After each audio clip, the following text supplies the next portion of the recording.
Om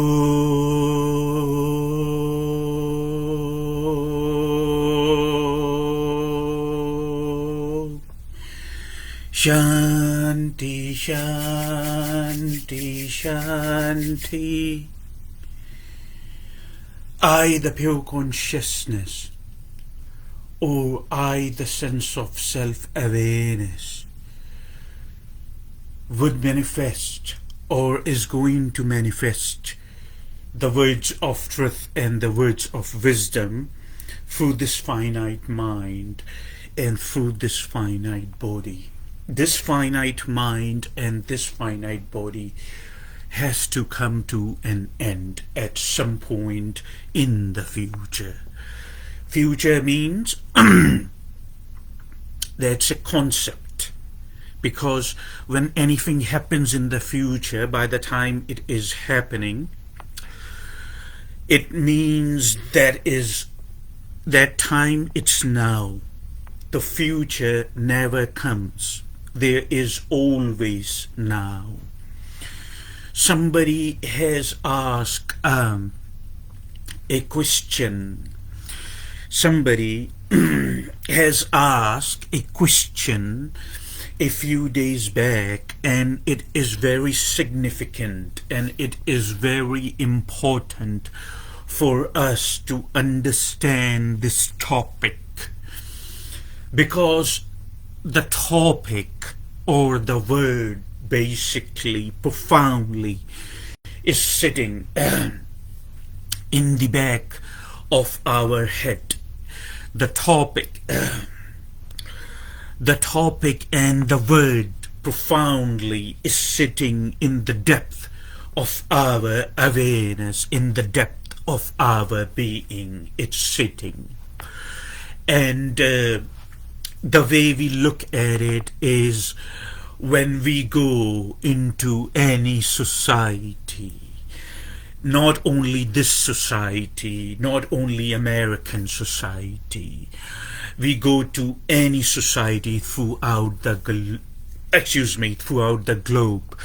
It is such a topic that everybody either tries to avoid it or does not want to talk about it. Everybody's like, shh, hush, hush, shh. Everybody's like that.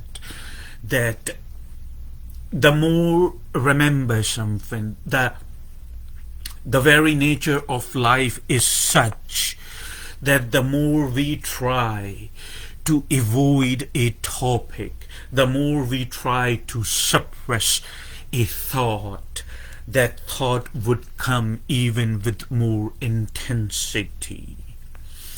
So the only thing we can do is to transcend a thought or to transcend a particular fear. So as I mentioned in the beginning of this video, that somebody inquired me somehow along these lines. Somebody inquired me that, Swami, what is your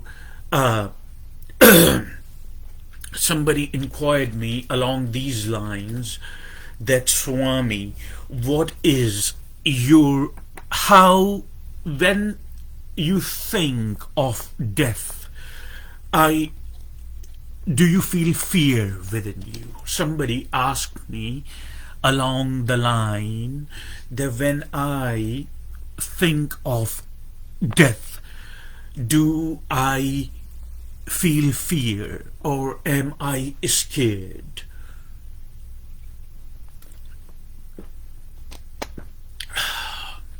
Or how do you take, or how do you perceive the very concept of death, or the very concept of dying?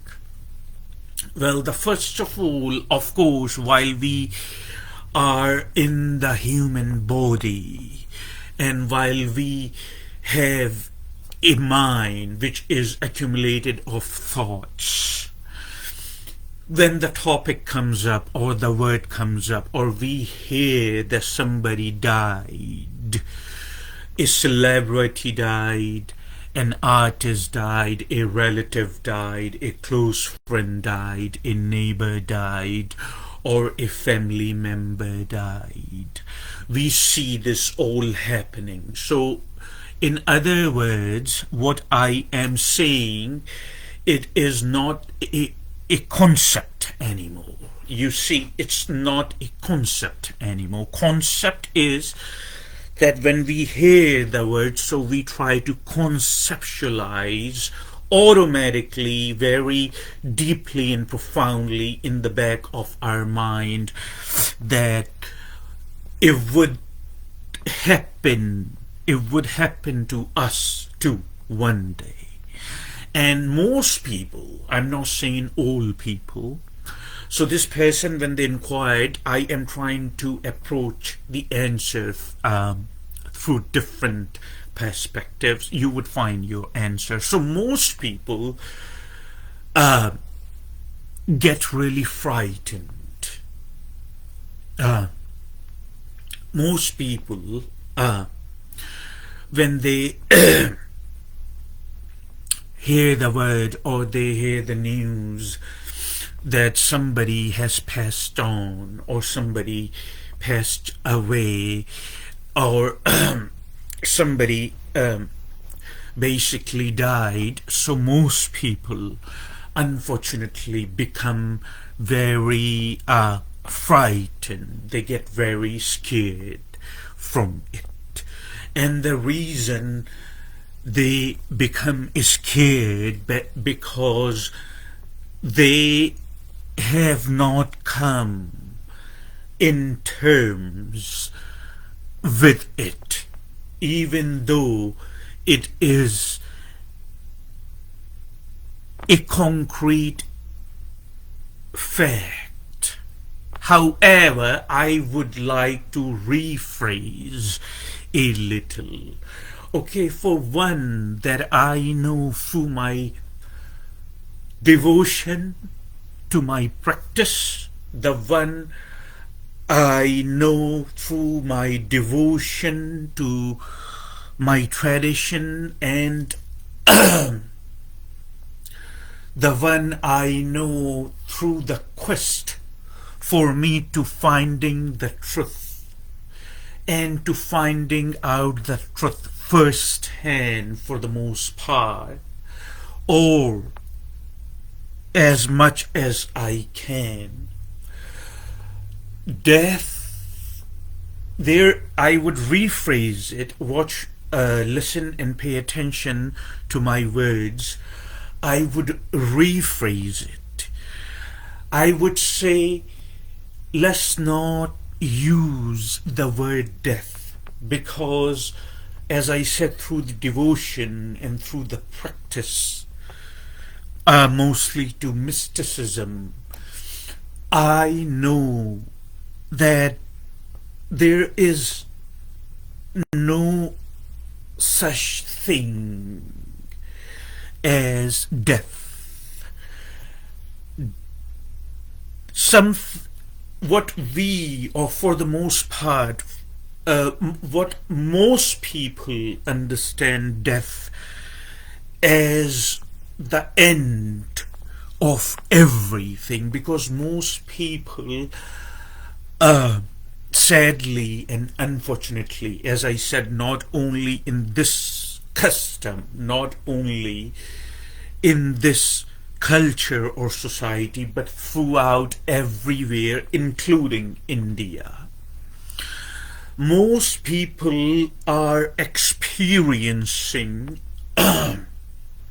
life on a very narrow band. You see, they are experiencing life in the three-dimensional reality, and they never question, is there something beyond it? You see, so they think all this experience which is generated in Sanskrit, what the word I am looking for in Sanskrit, we use a term, and the term is nama rupa, an experience of name, an experience of shape, and an experience of form. And most people think that this is it. As soon as this is over, everything is over. Somebody said a month ago, I was in a conversation with this nice young lady, and she said that I believe that I was nothing before and I would be nothing after. This statement is not entirely wrong. However, this statement is not entirely correct either. It just depends that how we look at it. We cannot just reject it altogether, or we cannot just accept it altogether. Please remember, I always tell you that there is a third option to remain open. There is nothing before and there is nothing after. Now, I would elaborate on that a little. The sense she is saying, or the sense she is mentioning, is in the sense that she considers herself the mind, and she considers herself the body. That's the reason she said there is nothing before and there would be nothing after. So I remember talking about that briefly in the last retreat or the retreat before, but the entire topic was different. This topic is entirely different, that we are looking at if there is such thing as death. So if there is nothing before, there is nothing after, most people think this mind and this body is what we are, basically. So and when the topic comes of some topic like death, or so they get what the word I am looking for in English, they get really petrified. That's the correct word, basically. They get very petrified, and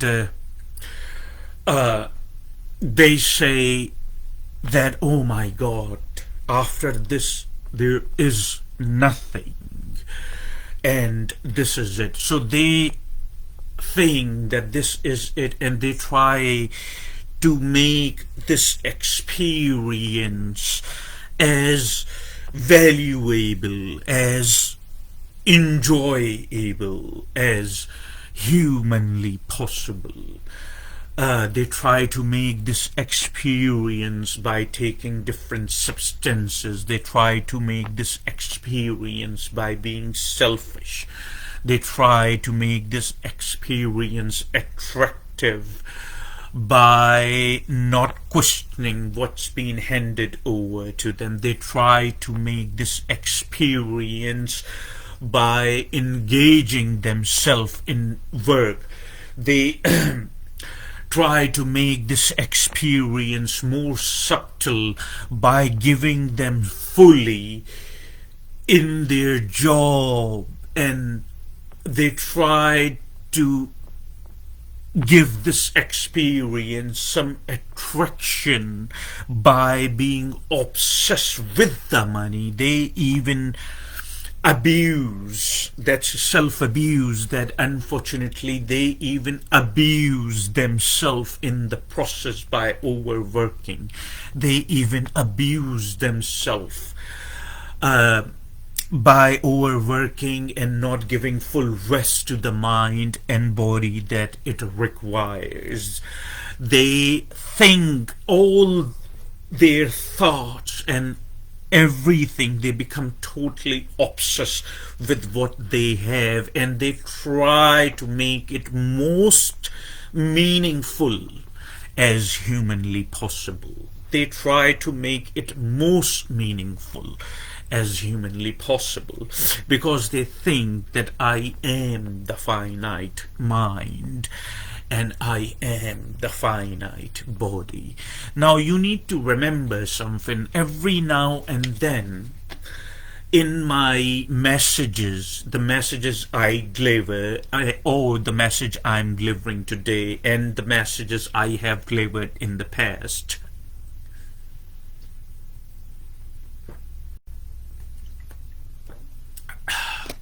every now and then I have mentioned something that the most complicated things on the entire planet, the most complicated things in the entire universe can be understood simply and easily by simple and easy examples. It doesn't have to be complicated, but the way you have become conditioned, you look for complicated things, you see. Now, we are going to do a small experiment. As I said, the most complicated things can be understood with simple and easy examples. It doesn't have to be complicated. Most people think they are their finite mind and they are their finite body. Now sit straight as you are sitting, just like me. Remember the position, just like me, as you're sitting with me, and I am delivering this message in a state of meditation. If I ask you to close your eyes, are your eyes closed? We are doing the experiment together. We are looking into it together, as we always do. We are sitting straight, our hands are on our knees.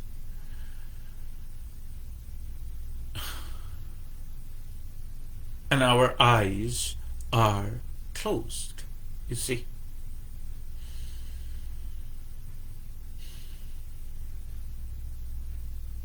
Now, I am asking you this question: do you still exist? While your eyes remain closed, I am asking you a question: do you still exist? The answer, while you are sitting in this attentive position, it's a very basic example, and your eyes are closed, and you ask yourself a question: do I still exist? Of course, the answer to that is, you can open your eyes now, however, the answer to that is yes, you do still exist. It's a very basic example that tells you something, that you are something more than your body and you are something more than your mind. Because if that was not the case, if you were not more, if that was not the case, if you were not more than your body, and if you were not more than your mind, then as soon as you would close your eyes, you would cease to exist. If you were your body, in other words, what I'm saying, if you were your body and you were your mind, as soon as you would close your eyes, you would cease to exist. But we know, we just did the experiment, that as soon as we closed the eyes, we did not cease to exist. When we closed the eyes, and we still had a very concrete sense that I am still existing. I am not ceasing to exist, I am still existing. So that small example right there shows you that you are something more than your body and more than your mind. The second example I would give you is to make it easier even for the people who are the fan of fiction, even for the people who are the science people and even the people who are the men of logic, even for them, uh, it's a very easy, comprehensible example, very easily comprehensible example. Just imagine that what happens is basically the entire cosmos. So this, what we understand as our body and what we understand as our mind is nothing but the accumulation that we have gathered with the passage of time. So this we borrow, that the cosmos, we come from the cosmos, we come from the same place, and with the passage of time we borrow it from the planet. Of course, when you were born, you were not that size that you are right now. When I was born, long time ago, I was not this size as I am right now. So there was something which started gathering this. You see, the process just did not start all of a sudden. It took a numerous amount of years to accumulate this. But in order to accumulate something, there has to be something which accumulates it. So this is accumulation of food, this is accumulation of climate, this is accumulation of everyone and everything that I came across. This is accumulation of environment, this is accumulation of the places I have lived and the food I have eaten. And same goes for our mind, which is an accumulation of the data which is being perceived or which is being gathered through our five senses. You see, so this is accumulation. Now this accumulation is being accumulated from the planet Earth. You see, there has to be something which accumulates all this. You see, and this accumulation is being gathered from the planet Earth. And then when there is a time, when the time comes, this accumulation, whatever was there to accumulate this, would leave this accumulation and would progress further. You see, all the mind and the accumulation would be here, but the residue or the imprints of every action which is performed by body and mind is printed in form of karma, and that would progress. So what I am saying, if something is progressing according to your concept or according to your definition of death, if something is progressing even after this, it means that something is not ending. You see, it's progressing means it's not ending. These are all the different ways to look at the same thing. It means if this is shed and the mind, when the time comes, the accumulation remains here, but something progresses. And as I said, if something is progressing or something is living on, it means that, to use the word that this is the end or this is the last frontier, it's wrong. It means if something is progressing, it means something is carrying on or something is living on. When something is living on, then death actually is not a right word to use. In other words, what I tell my followers or the people who quietly and silently follow me and listen to my retreats, I tell them there is no such thing as death. And what most of us human fear basically is the unknown. So is the unknown something that they fear? And the reason this topic is socially forbidden, as I said, it's the big elephant in the room. It's the big elephant in the room that everybody is saying, is the big elephant in the room that every one of us is saying, but everyone is keeping each other hush hush. You see, we keep each other hush hush. We see the elephant, we look at each other and we say hush hush. Means we are looking at the elephant. It's the big elephant in the room that cannot be ignored.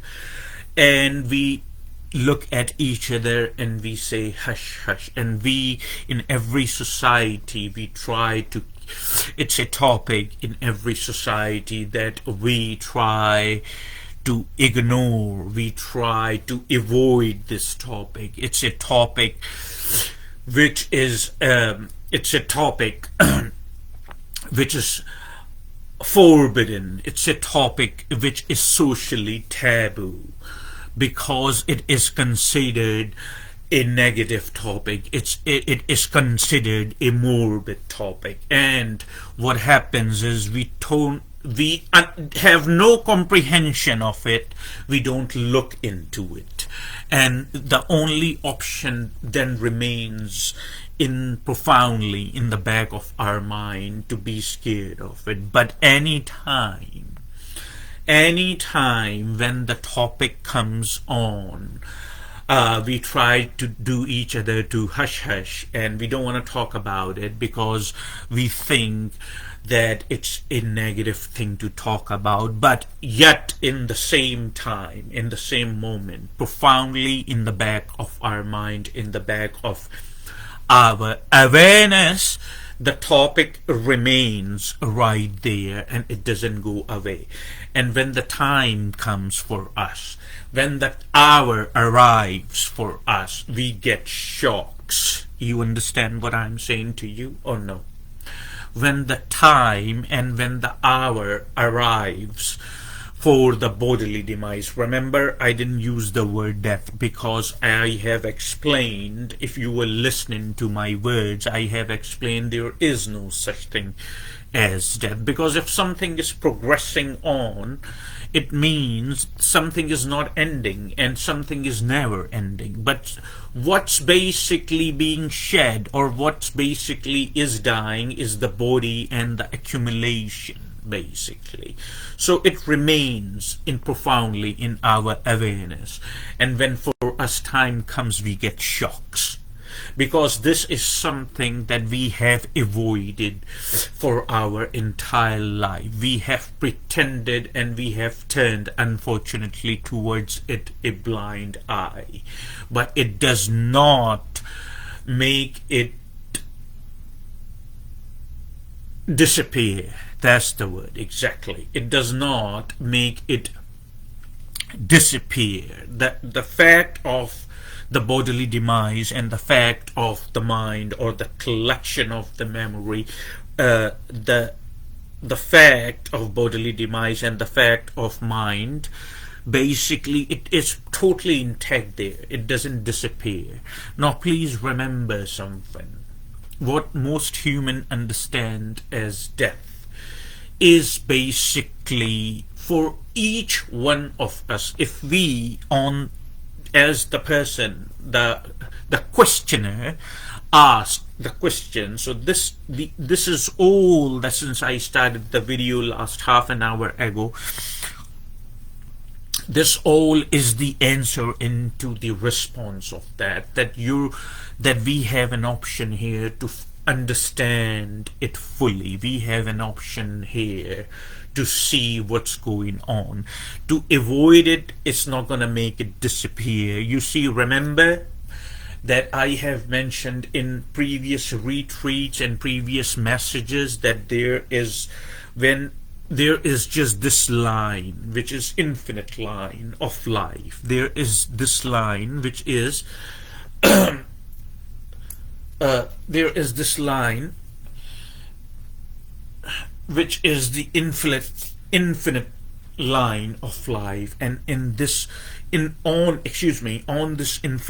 infinite line of life there is birth, a knot. You see, you tie a knot on the line. There is a knot of birth and there is a knot of death, and it means that we do not know what would happen in the future. We have no comprehension. We have no idea of what's going to happen in next 5 minutes. We have no comprehension, and we have no idea what's going to happen in next 5 years or next 10 years or next 5 months. However, one thing is that we know, and which is death, which is inevitable. It means it cannot be ignored, you see. And when we look at the definition of death with the eyes of truth, we find ourselves totally fear free. We find ourselves totally at peace, because for one, we know there is no such thing as death. If something lives on, it means the whole idea or the whole concept of death is wrong. If something is living on anyway. And the second thing is when we know that it is inevitable for us, for each one of us, then it is extremely logical, it is extremely rational, whatever you want to call it, or whatever the words of English you want to use here, that it is extremely logical and it is extremely rational to look at it so closely that there remains no fear. There remains just peace. There remains the fact that this is the part of life. It's not the end of it. You see, what most human understand is this is the part of life. It's a very essential, it's a very significant part of life. It's not the end of it. You see, it is the end of for the body, it is the end of the thoughts, everything that was gathered between the two knots from the birth and the death. But death itself is the part of life. When we look at death from the eyes of truth, this is the answer we find, that death itself is the part of life. It's not the end of it. It's just a part, a very true, a very significant and inevitable part of it.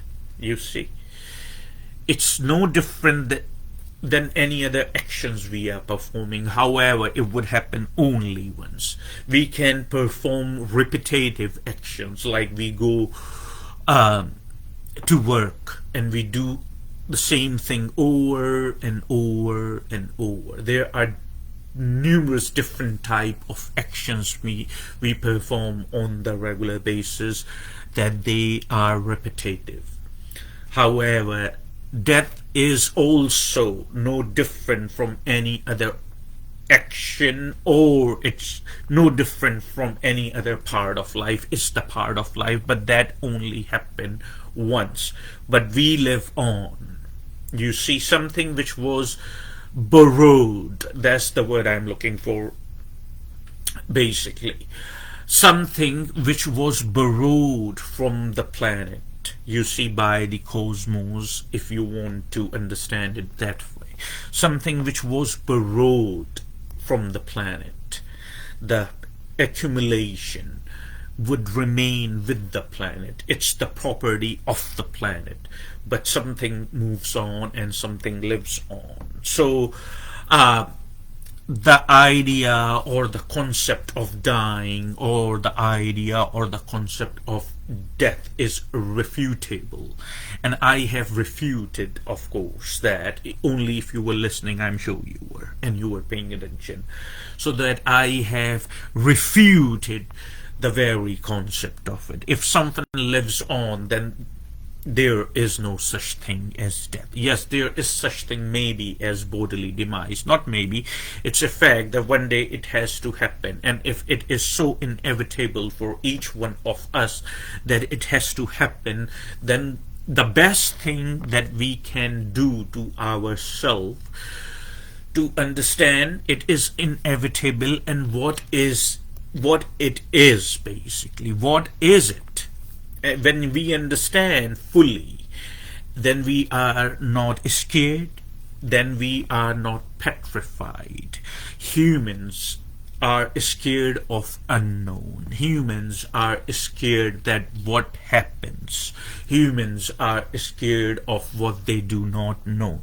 That's why in their mind they always try to figure everything and everyone around them. There is a chatterbox which is never silent in their mind. That is never silent. You see, silent, that is never silent in their mind.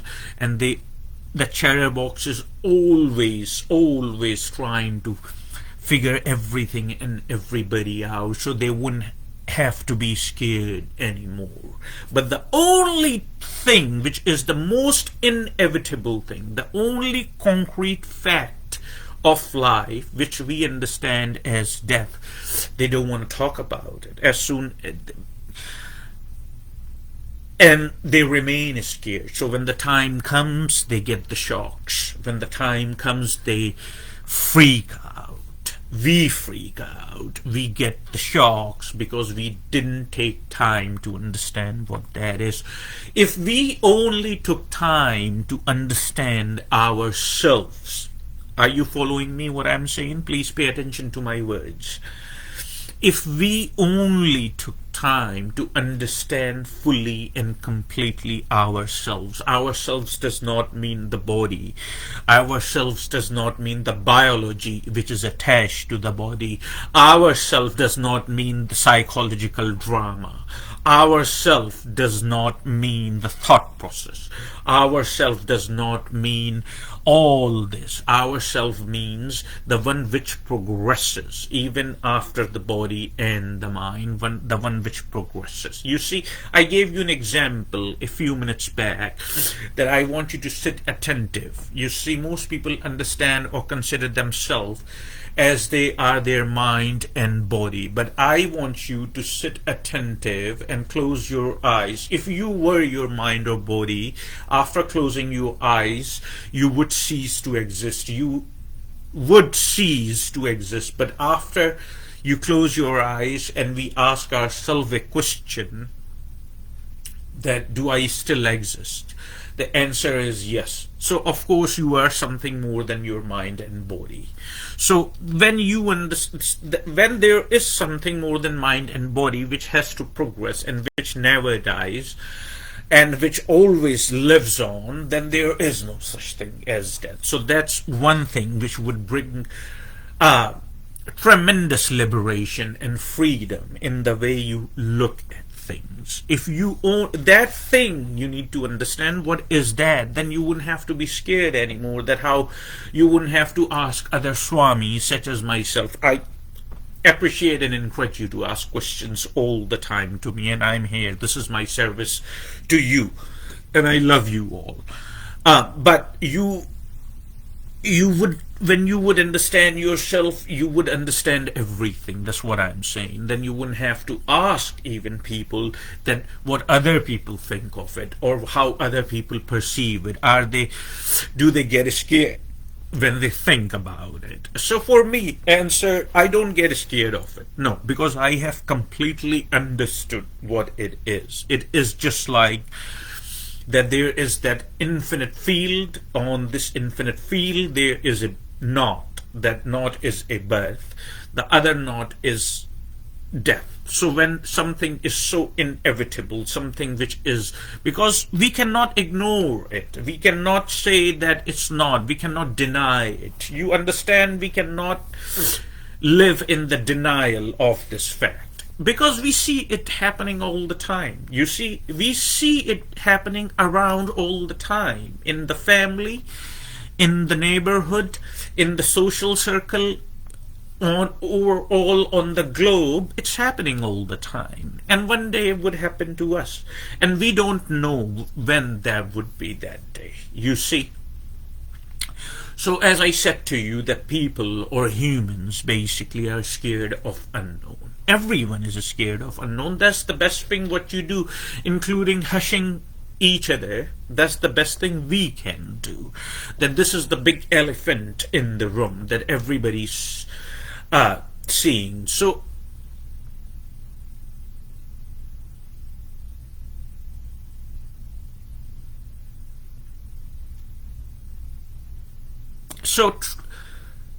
when we are seeing that big elephant in the room, instead of hushing each other about the topic, we understand that what it is. That's why it is considered socially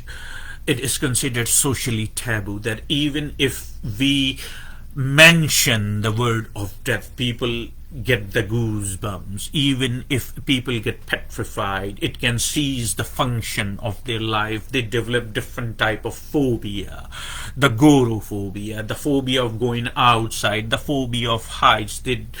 They the social phobia and stuffs like that. You see what I'm saying? These all phobias are basically depending on one phobia, that what if I die, you see.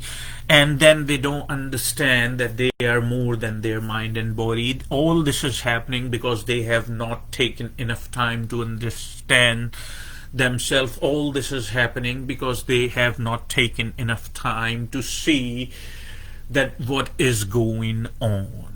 You see, all this is happening because of that. But once we understand that there is something which lives on, once we understand if something that lives on, it means there is no need to be scared. What dies, basically, you see, what dies, somebody asked Jiddu Krishnamurti that what are your thoughts. I probably mentioned that before. So he said that, isn't it far more important that what's happening right now? Why are you so concerned that what is going to happen after we die? You see, Krishna, that was the answer. That was the answer from Krishnamurti to this person who asked that what happens after that. So Krishnamurti said, why are you so concerned with that? Isn't it far more important what's happening right now? And then he elaborated that what dies and what lives on, which I also mentioned in the last retreat, or the retreat after. Anyway, we are going to look at it. So what dies is, you see, what happens is we accumulate. Accumulation, if you remember, and if you pay attention to what I'm saying, you would understand I use a word a lot, and the word is accumulation, because accumulation is what we understand as we are. But we are not accumulation, we are more than accumulation. So accumulation dies. You see, when we grow up, we are told we have a family. When we grow up, we are told we are a son or a daughter or so and so. When we grow up, we are told our gender. We are told by the people who were here before us. We were told. It's not coming from secret. It's just conditioning. That we are told, we are told, we are told. And we believe, and we believe, and we believe. And we never question that what is healthy for me, what is natural for me, and what is not healthy or natural for me. We never question that. We just believe and believe and believe. We believe that this is what we are. We believe this is what we are. We believe this is how we function in the society. We make friends. We even create an image of ourselves, and we become very obsessed with that image. We become egoistic. We do nasty things to other humans, the other fellow humans, because we are egoistic, because we don't know how to let go. We keep things inside. We become we are happy when people, even negatively say things like, oh, he or she has a temper, or he's a hard this, or she's a hard this or that. I mean, these are totally unhealthy, and these things don't exist in nature. This is just a personification, that we become the personification. We become the perception in other people's mind, and we think that we have some type of control, we have some type of power, and that we breed. You see what I'm saying? We breed, and when we breed, then we also extend our family, which is of course a natural course, because life, the very nature, understand this, okay, the very nature of life is to expand. The very nature, if you understand what I'm saying, of life is to expand. So yes, we breed, and it's a natural process, it's a natural course. We form a family, we extend our family, we extend our relations to our friends, we extend our relations to our colleagues, we extend our relations throughout the globe.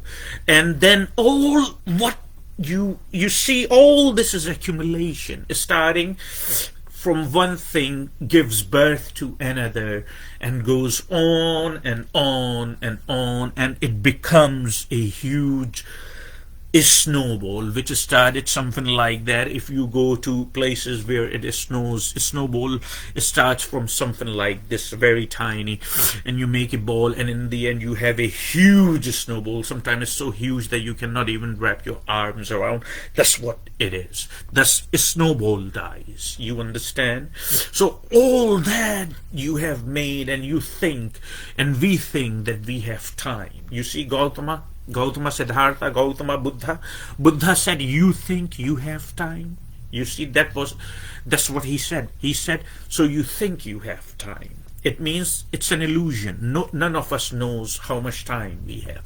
So when the hour arrives for us, all that, you see, all that I explained in 5 or 10 minutes, I took time to explain that. All of it is now coming to an end for good. Okay? All this, what I explained, is now coming to an end, and it's now coming to an end for good. It's simple. It's done. All this that I just explained is now coming to an end, and it is now coming to an end for good. You see? And that's why we are scared, because we think that this is what we are. We never question, and that automatically, remember, watch my words, I didn't say naturally, but automatically that starts another personification in us.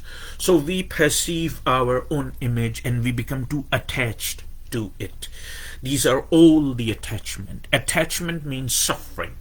You understand what I'm saying? You cannot argue on that one. It's a given.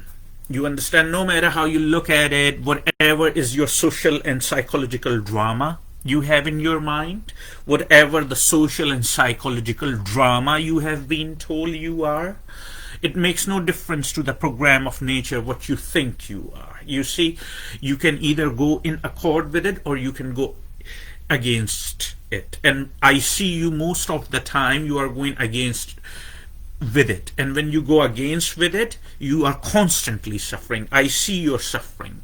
You are expressing the suffering in numerous different ways. You are always complaining about something. You are married, you complain. You are single, you complain. You are educated, you complain. You are ignorant, you complain. It is sun is shining, you complain. Raining, you complain. You complain when there is dry. You complain when there is humidity. You complain and complain and complain. I cannot see one thing that you don't complain about. You can complain about just about anything. What is that you think? Have you ever taken enough time to look at yourself? The suffering. Because you are going in, not in the accord with the nature. You are going opposite, not in the accord with the nature. When you learn to go in accord with the nature, then you accept these things.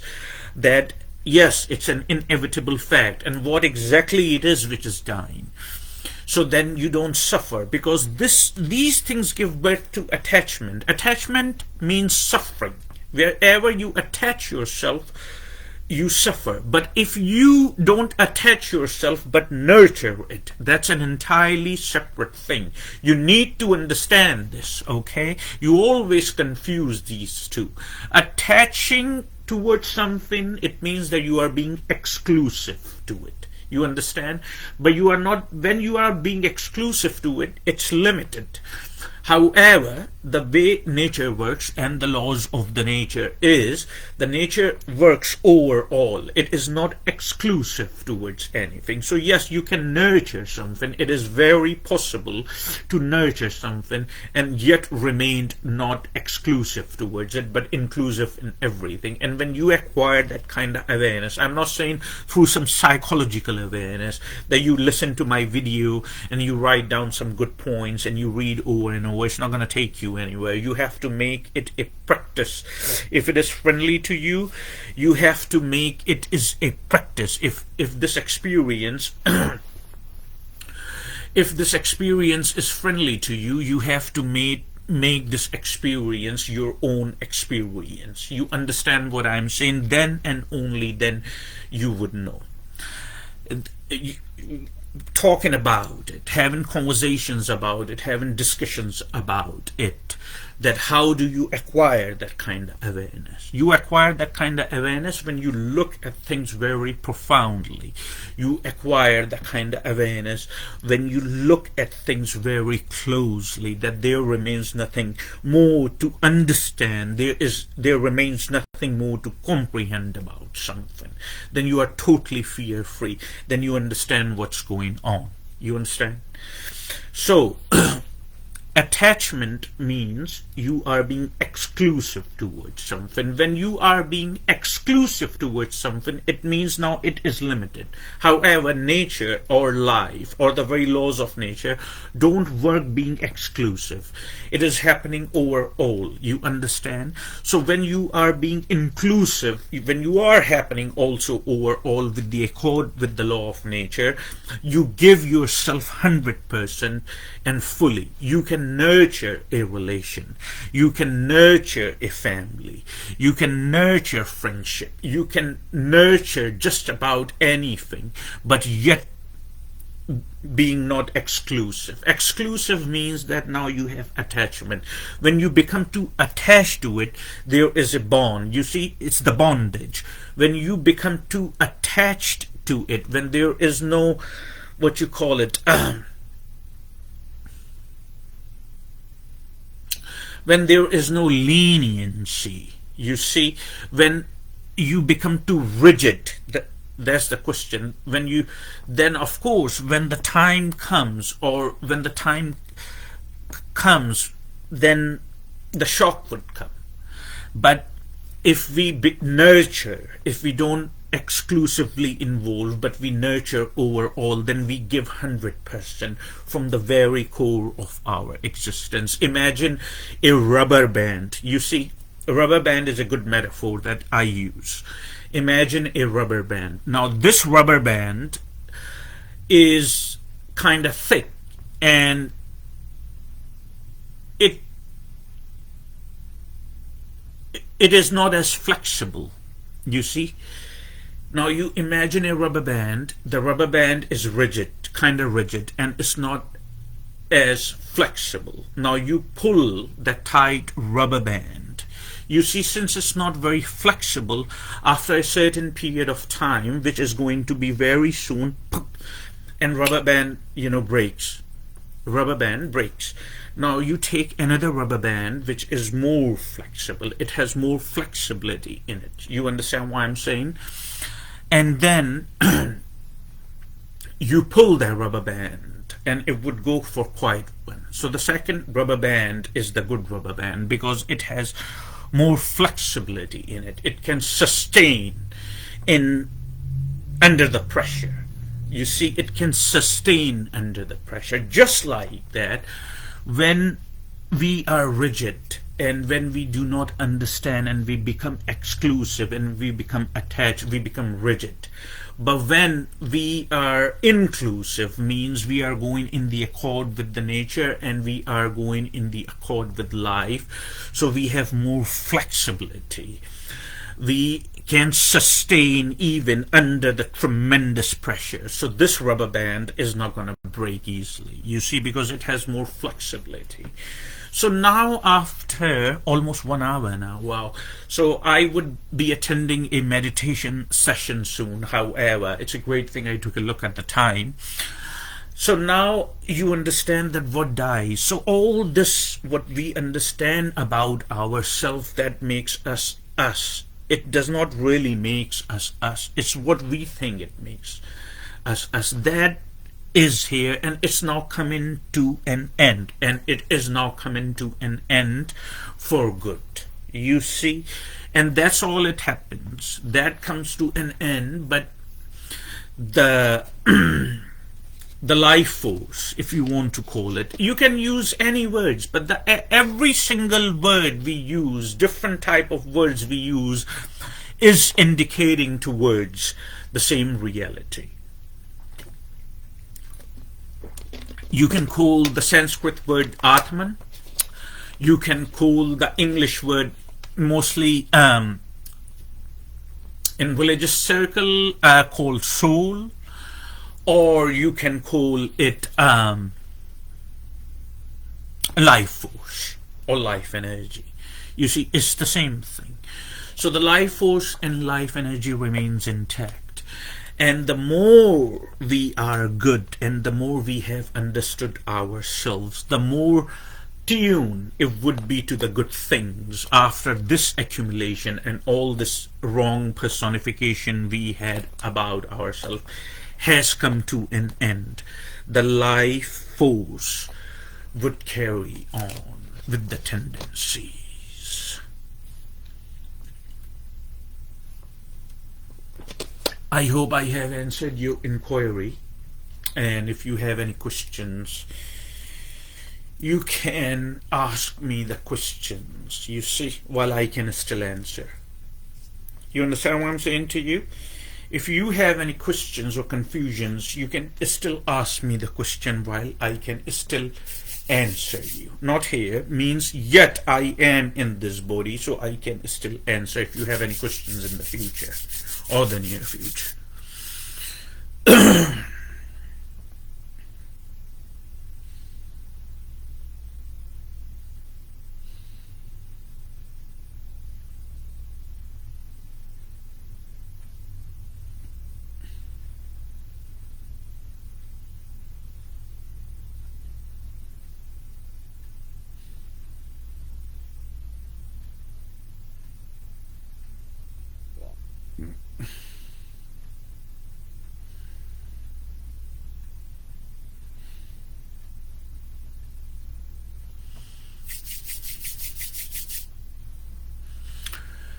Oh.